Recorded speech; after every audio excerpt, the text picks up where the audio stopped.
வட மாநிலங்களில் பெண்கள் பன்றிகளைப் போல் பிள்ளைகளை பெற்றுக் கொள்வதாக அமைச்சர் தாமு அன்பரசன் பேசியிருப்பது சர்ச்சையை ஏற்படுத்தியுள்ளது. சென்னை பல்லாவரம் ரயில் நிலையம் அருகே திமுக சார்பில் பொதுக்கூட்டம் நடைபெற்றது.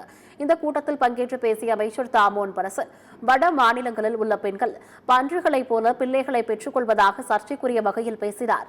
பெண்களை இழிவாக பேசும் வகையில் அமைச்சர் அன்பரசனின் பேச்சு அடங்கியதால் அங்கிருந்த பெண்கள் முகம் சுளித்தனர். மத்திய அரசு தொகுதி மறுசீரமைப்பு என்ற பெயரில் தமிழ்நாட்டை வஞ்சிப்பதாக கூறியவர், குடும்ப கட்டுப்பாட்டு திட்டத்தை தமிழ்நாடு சிறப்பாக செயல்படுத்தியும் பாதிக்கப்படுவதாக தெரிவித்துள்ளார்.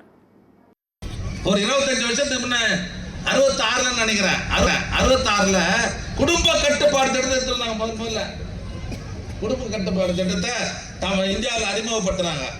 எல்லா மாநிலம் கடைபிடிக்கணும். இந்த வடநாட்டில் இருக்கிறவங்க பாரு, பண்ணி குட்டு போட்ட மாதிரி போட்டு மக்கள் தொகை எக்கச்சக்கமா ஆக்கி இப்ப மக்கள் தொகை அடிப்படையில் தொகுதி மறுசீரமைப்புன்னு சொல்லி பாத்தீங்கன்னா நமக்கு தோற்று போகுது.